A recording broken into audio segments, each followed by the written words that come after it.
مخلصا شهر اسیا تماشا کردن. دو سلام جواب بدید. شاید که حضرت بودن داشت کردی.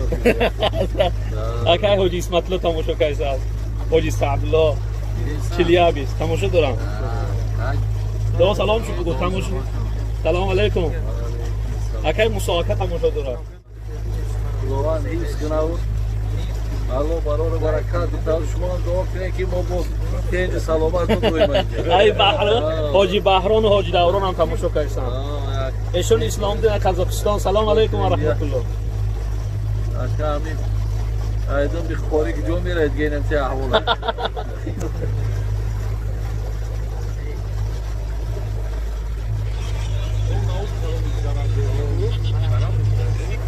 اکای میرزا بای سلام علیکم و رحمت الله. شهر ایرکوت حضرت ها قطعی دعا سلام گفتن. حضرت خیلی میرزا بای دعا کردن. گذشتگان مادر رحمت و مغفرت کنه و آمین. خداوند هر جو باشی صحت و سلامت نگهبان. سلامت باشی حضرت جان. سلامت.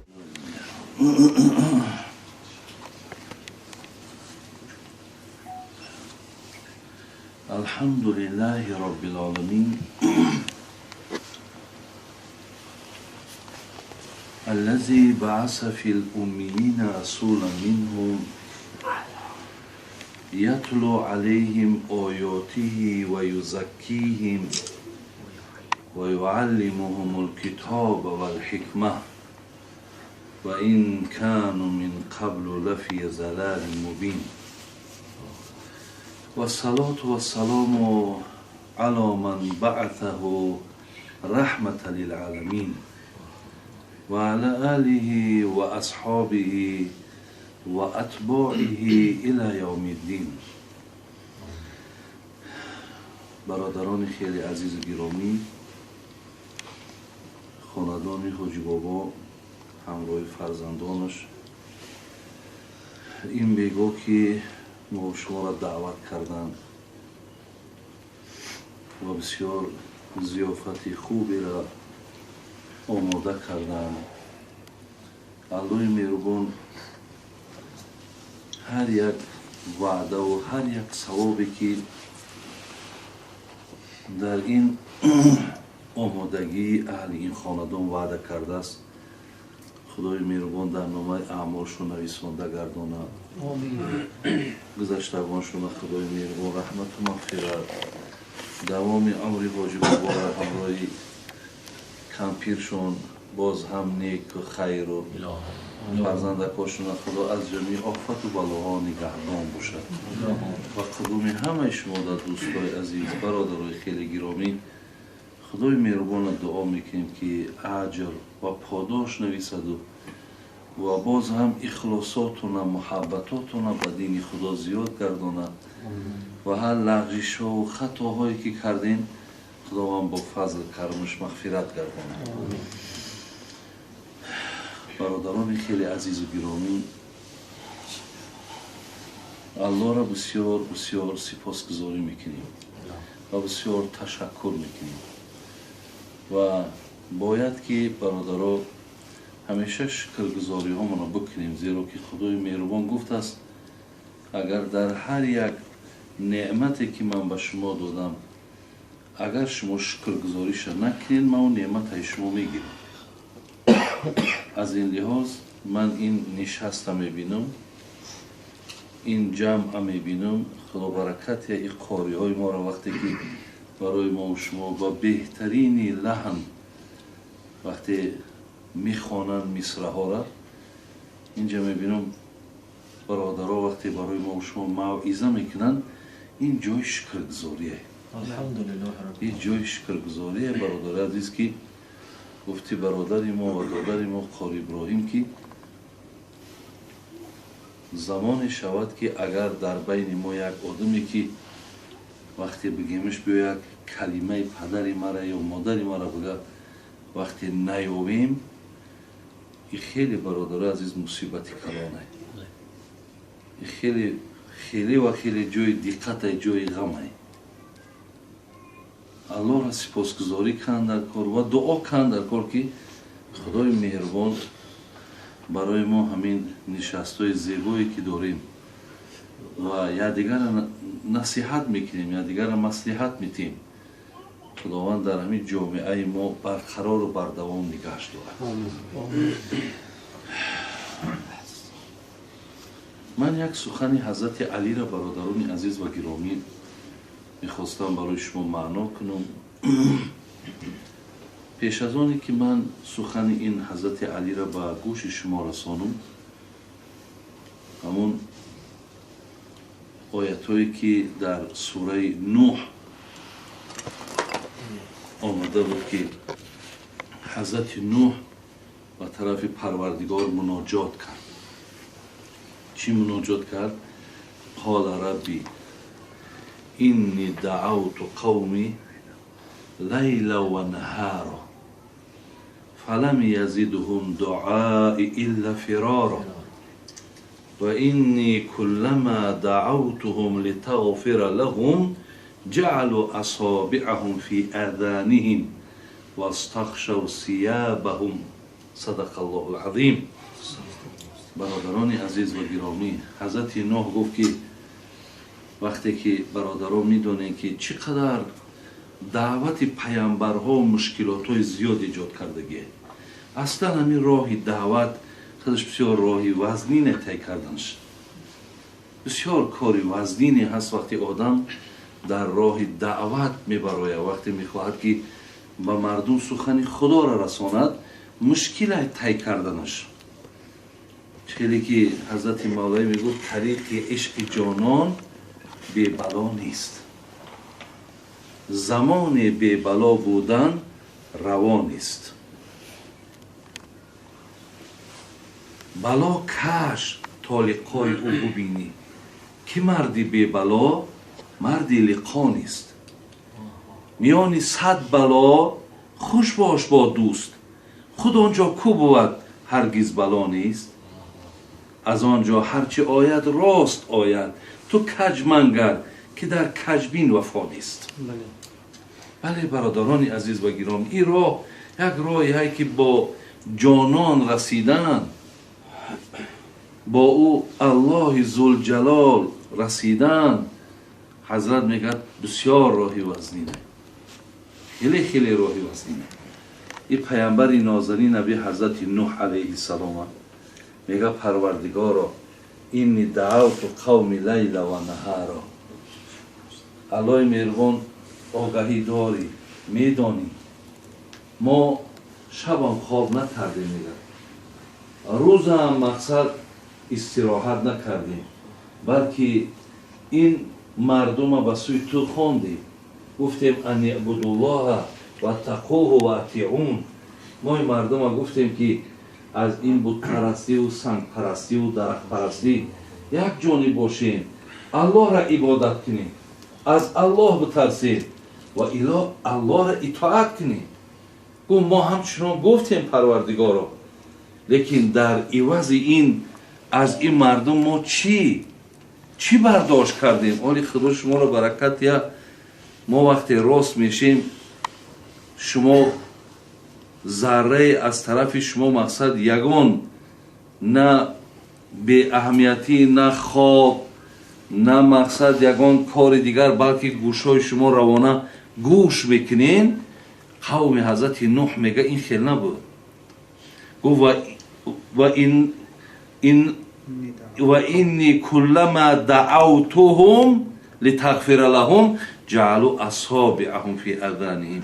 من هر گاهی که این مردم هم میگم که آخه ما الله داریم، ما آفریدگاری داریم، و ما مثال رزاق داریم و یا عبادت که این مردم انگشتاشون در گوشهاشون میدازن تا صدای مرا نشنوند. ببین واستغشوا ثیابهم، حتی همین جامعه هاشون در روشون میکشن که روی مرا نبینم. اگر همین خیل ناسپاسی در برابر نفر انجام بگیره، آیا اون ناراحت نمیشه؟ ببین شکایت داره، مناجات داره، خدایا همین خیل احوال به سر من. حتی در تفسیر همین آیت ها نگاه کردم، میگه وقتی اونش که دیگه قوتی санг задани ҳазрати нуҳро надоштай, мега бачаакша дастша мегирфтай меовардай. Мегуфтай бача ман мебирам мераму, лекин ҳами одам ҳар гоҳе ки чизе гуфт ина санг мегирию мезаниш. лекин бародарони азиз ва гиромӣ, ҳақиқатан роҳроҳи душвор, роҳроҳи мушкил, вале ҳар коре ки мушкил бошад, ҳака бо подошам бузургай охи. ва я савобшам бузургай охи. бисёр подоши баланде дорад.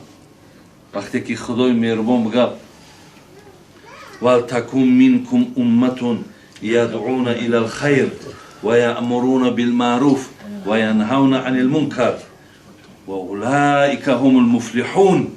вақте худо бигӯяд ки доиҳора, даъватгарора мо аҳли наҷот гардонидем, инҳо мақсад ҳеҷ мушкилотҳои ухравиро намечашанд, хай алҳамдулилло мегӯй худои меҳрубона шукр, ин дунёшу қадар умри нест, инаш умриш кӯтоҳтаракай, дар пеш иншоалло аз пеш парвардигорам подошои бузург мегирам.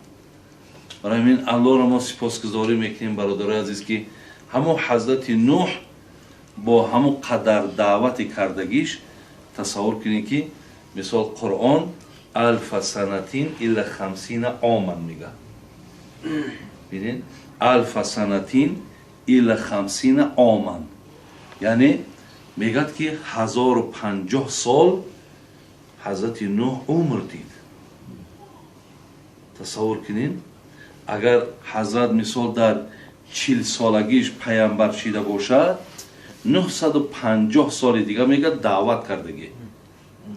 дар ҳамин 950 сол бародаро илла хамсина оман, яъне мегӯяд ки 1050 сол ҳазрати нуҳ умр дид. тасаввур кунед, агар ҳазрат мисол дар 40 солагиш паямбар шида бошад, 950 соли дига мегӯяд даъват кардагӣ. дар ҳамин 950 сол бародаро мегӯянд ҷамъ 12 одам имон оварда. мегӯяд 12 одам мега имон оварда будааст. сари 80 сол бин як нафар одам ва паямбари гиромимон дар давоми 23 сол алҳамдулилло вақте мега дунёро падруд мегуфт 120 000 нафар бо ӯ паноҳ худо мекард дар давоми 23 сол. ва имрӯз алҳамдулилло бин ки рӯи оламда дар тамоми рӯи дунё мусалмон зиндагӣ дорад. мо аллоро сипосгузорӣ мекунем ва дуо мекунем. доимо дуомон ҳамин аст ки худованд рӯз ба рӯз адади мусалмони моро дар рӯи олам зиёд кунад. худованд ва ҳар мушкилотҳое ки имрӯз ҳаст, худои меҳрубон мушкилотҳоро аз болои саршон дур гардонад.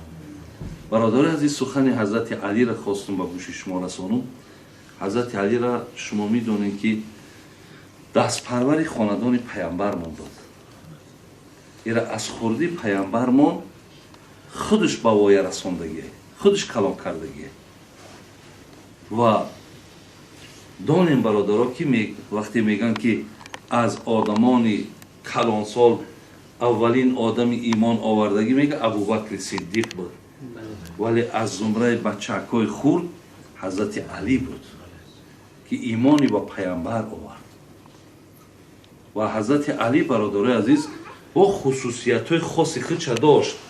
агарчи абубакри сиддиқ, умари форуқ, усмони зиннурайн ҳар кадоми ба худаш агар як хусусияти хоси худша доранд, ҳазрати алиам аз зумраи ҳамонҳо ки инам ҳазрат домоди паямбар буд. домоди паямбари нозанин мо буд. ҳатто дар ҷомеъи тирмизӣ дидам, ҳадисе раво хӯрдум дар боби фазилати ҳазрати алӣ. мегӯяд ки ҳазрати алиро дӯст медорад нафарҳое ки муъминанд ва бад мебинанд нафарҳое ки мунофиқанд. паямбар гуфтааст касе алиро бад дид, доне ки вай мунофиқай. کسی علی را دوست داشت دانین که وی مؤمن است و این همون نفری هست که در بگیم نبرد خیبر حضرت اعلام کرد که فردا لیوای بگیم فتوحات در دست کسی میتونم که او الله را دوست میداره و الله او را دوست میداره. همه اصحاب میگه شب خواب نکردن.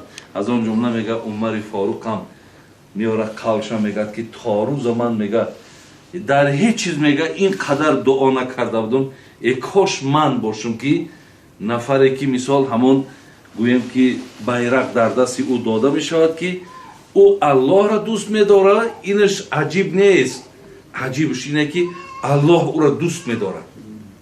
میگه سحر وقتی که حضرت بین مردم نبرون گفت برادرتون علی در کجای؟ گفتن علی بیمار چشم درده. میگه حضرت با پیش آمدید که چشمش درد میکنه، آبی دهنش گرفت میگه در چشم حضرت علی مالید.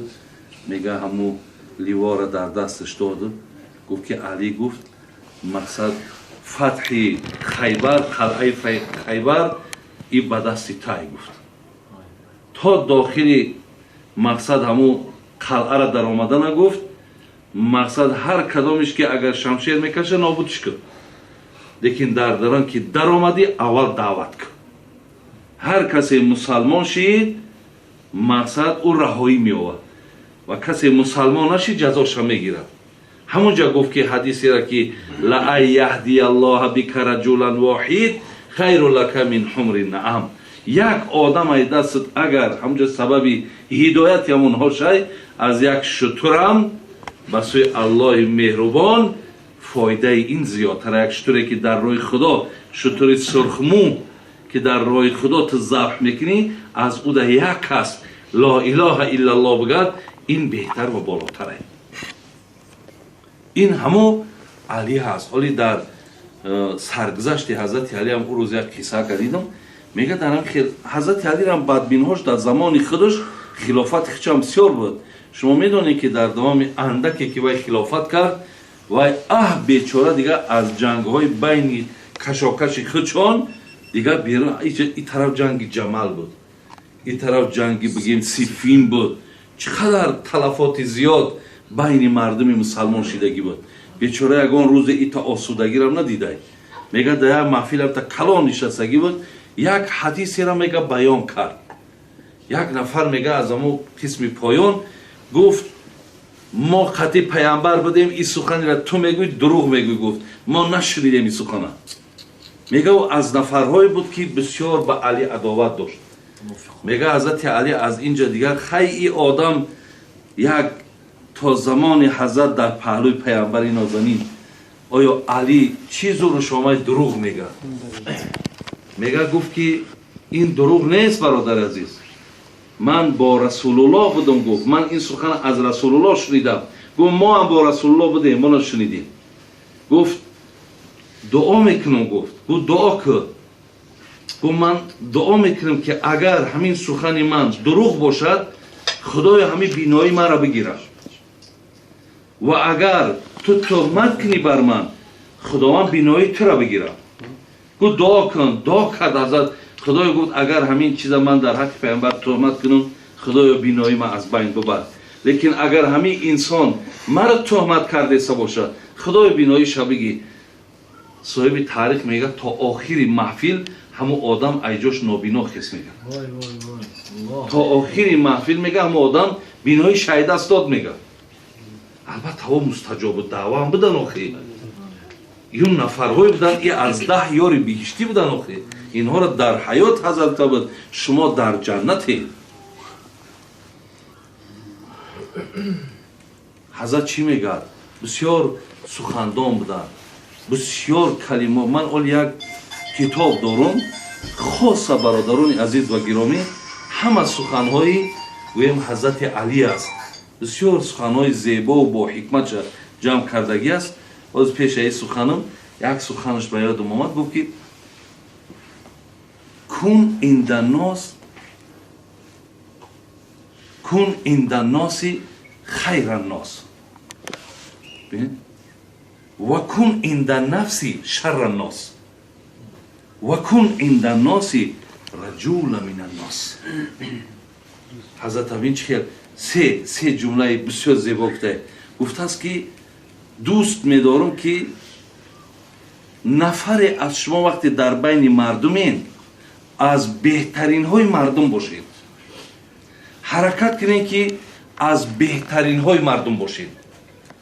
یعنی شما دائم از مردم با اخلاق زیباتون فرق کنید و باشه نزد نفس خودتان بدترین مرد.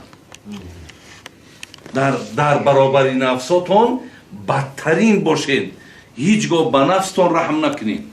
هیچ وقت غم نفستان را نخورید و باشین در بین مردم نفر از مردم. یعنی چقدر عادی باشین، خاکسار باشین. یعنی چگونه که اینجا قاری هم برای ما شما گوشزد کرد، دغدغه و دبدبه و کتگی و این چیزها را گفت، از خودتان دور کنید. این سخنهای بسیار بلند حضرت علی است. حضرت میگه که من لم یکن عنده سنت الله و سنت الرسول و سنت اولیایی فلیس فی یده شیء. میگه که اگر در کدام انسانی سه سنت نباشه، سنت الله، سنت رسول الله و سنت اولیاها یا اولیاء الله ها، اگر این سه سنت در بنده های خدا نباشد، فلیس فی یده شیء، گوش شما هیچ ندارید. اگر این سه سنت در شما باشد، شما همه چیز دارید. قیل ما سنت الله، گفتن حضرت مراد ای سنت الله و سنت رسول و سنت اولیاء. یعنی چی؟ سنت الله چیه که ما باید داشته باشیم؟ گفت کتمان و سر. سنت الله همین است که همیشه سیرها را پوشیده نگه داشتن در کار. هیچگاه هیچ سیری را باید که ما برادر عزیز یعنی با گوش کسی با نفری باید نرسونیم. هر یک نفر با خودش یک سیر، یک چیز مخفی داره. همون چیزی مخفی باید آشکار نشود. یک مثال میارم در همین باب. خود همین باب در همین ریاض صالحینی که از نام گرفتیم، باب کتمان و سر گفتگی یک باب داره. در همون جا میگه حضرت عمر وقتی دخترش حفصه وقتی که بیوه شد، میگه یک سنت همین بود که مردم دخترش گپ میزد، میگو بچهای همین دختره که ما قدرت شدگی این سنت های که یکم بچه‌های با توفیق که خداشناس دارین همین دخترک ما بگیرم نکاح کده بتونش. این پیشتر همین خیل گویم این از سنت های خود ما بود، لیکن آمده گمان های بد پیدا شد. باز این ما بگم من دختر دارم، میگه یگان عیب داره کلونش کیسه او گمان ها اون بد شدگی. دیگر مقصد میگوی از اعلان کردن نکردنش بهتر است. میگه وقتی حفصه میگه بیوه شد، حضرت عمر در حال میگه ابوبکر فریاد کرد، گفت حضرت همین دخترم بیوه شد نمیگیریش؟ اگر امکان باشه و مقصد خوش بیاین نکاح کده بتونم. میگه حضرت ابوبکر گفت خیلی کویک فکر کنیم. میگه حضرت عمر سخت غضبناک شد، گفت چیه؟ چرا یه گو رد میکنن؟ میگه حضرت عثمان گفت عثمان دختر دارم حفصه نمیگیریش؟ گفت حضرت یک کم ترک اندیشه کنیم. میگه از بین 3 روز گذشت که رسول اکرم صلی الله علیه و سلم خواستگاری اومدن. حفصه در دختر حضرت عمر در خواستگاری اومدن. در حال حضرت گرو نکاح کرد. حضرت رسول الله حفصه دختر حضرت عمر در نکاحش در آورد. بعد رسول الله نکاح کردن، ابوبکر صدیق و عثمان حضرت عمر فریاد کردن، گفت همون روزی که ما گفتیم که ببینیم، ما حس کردیم که تو بسیار غضبناک شدی، لیکن چند روز پیشتر پیامبر در گرد حفصه گپ میزد، ما نخواستیم که همین سیر آشکار شود. در پیش ما گفته بود که همین حفصه از حفصه پرسید ما برای نخواستیم که همین سیر کشاده شود. امروز که حضرت نکاح کرد گرفت، این ما برای تو میگیم که حضرت پیشتر هم درباره دخترت گپ میزد. یکی از سنت ها برادرها نگه داشتنی سیر. یعنی هیچ همین چیز مخفی را باید نگاه بداریم برادران. دویم گفت سنت رسول. گفتن سنت رسول چی است؟ گفت المدارات بین الناس. ببینین یعنی همیشه با مردم معامله کردن، با مردم مناسبت خوب کردن یکی از سنت های رسول الله است. یعنی هیچگاه باید از مردم خودت جدا نگیری، یا هیچگاه مقصد با مردم معامله درشت زیشت نکنی، زیرا حبیب خدا این کردار نداشتن. با همه معامله میکردن، حتی به نفرهایی که قبول از دین هم نداشتن اونها قطعا معامله میکرد. پس گفت سنت رسول امین است که شما با مردم مناسبت خوب کنین، معامله خوب کنین، مردم خدا را دوست بدارین. گفتن حضرت سنت اولیاش که چیه؟ گفت سنت اولیاها گفت العزا یمات عن الطریق. سنت اولیاء همین است که هر چیزی که با بنده های خدا زیان میارد، ضرر میارد، او را از راه مردم دور کردن یا آزار به مردم خدا ندادن. این سنت اولیاء الله ها یعنی ولی ها، دوستای خدا را سنت چون برادر همین است که با کسی از بنده های خدا باید زیان نرسانیم. بله برادرها، باید ما مسلمان ها از خبر کتابی و از فرموده های بگیم شریعت منمیم که به آزارترین انسان در روی عالم باید مسلمان باشد، باید به آزار باشد، زیرا که دعوت الله و رسولش از ما همین است که ما هیچگاه باید آزار نرسانیم، با کسی آزار ندیم. میگه حضرت عبدالله بچه حضرت عمر نفری را میگه به نام طفیل ابن ابی ابن کعب، میگه دویم دستش میگرفت و میگه که بازار میریم. میومد میگه بازار، همین بازار دو طرف دکان، همین میدرآمد میگه السلام علیکم السلام علیکم، میگه تو خیره میرفت. این حضرت طفیل میگه خیلی یک بار رفتیم، دو بار رفتیم، سه بار رفتیم. من میگه گفتم ای حضرت من میبینم تو در همین بازار هیچ چیزی را نمیخری، یگان خرید نداری، او چرا همین یک سلام علیکم در هم کوچه هم میکنیم سلام علیکم، او چی مقصد داری؟ بعد گفت که ای صاحب شکم، این طفیل کمتر شکمدار بوده، میگه گفتش که ای صاحب شکم نشنیده ای که پیامبر گفتن که والذی نفسی بیدی لا تدخل الجنة حتی تؤمن ولا تؤمنوا حتى تحابوا اولا ادلكم على شيء اذا فعلتموه تحاببتم افشوا السلام بینکم. ببین گفت نشنیدی پیامبر که حدیث مبارک شده چی گفت؟ گفت قسم بر آن خدایی که هستیم در دست او هست، لا تدخل الجنة حتى تؤمن، جنت فقط آدم ایماندار میدروید، به ایمان جنت نمیرود. بعد چی گفت در دومش پیامبر ما؟ ولا تؤمنوا حتى تحابوا، ایمانهاتون ایمانهای با باوری را نیست تا زمان یکدیگرتون را دوست ندارید. تا یکدیگر شب بندهای خدا دوست ندارن، ایمانهاتون ایمانهای با باوری را نیست، ایمانهایی که بگیم اکو خیلی پختگی و نور داشتگی، این ایمان شما از او ایمان نیست.